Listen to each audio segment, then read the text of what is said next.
Her på TV2 Øst har vi i dag valgt at tage ud og kigge på VUC i Holbæk. Her står jeg sammen med kursisten Josef Kitani, som vil vise os rundt. Nu skal vi gå ind her. Ja, lad os gøre det.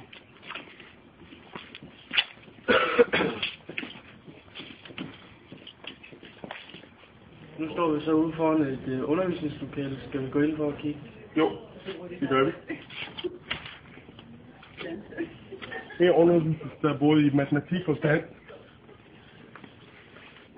Så kan I se, så sidder eleverne laver matematik. De sidder og laver stand.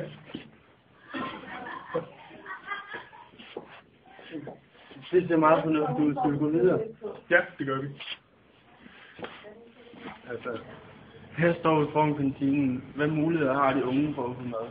Jamen, kantinen åbner den først næste uge, men indtil da, så kan eleverne nøjes med slikautomaten, som man kan se herovre. Værsgo.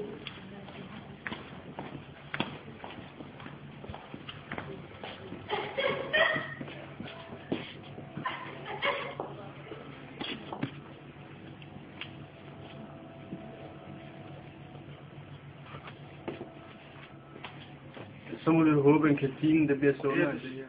Her til sidst har vi valgt at vise rundt i computerlokalet. Hvad kan de unge foretage sig her? Så kan I se, her har vi computerlokalerne, hvor alle eleverne har mulighed for at få adgang til for eksempel internettet, når de skal lave stil. Jamen, tak for rundvisningen, Josef. Selv tak. Det var hvad vi har valgt at vise i TV2 Øst i dag. Tak for i aften.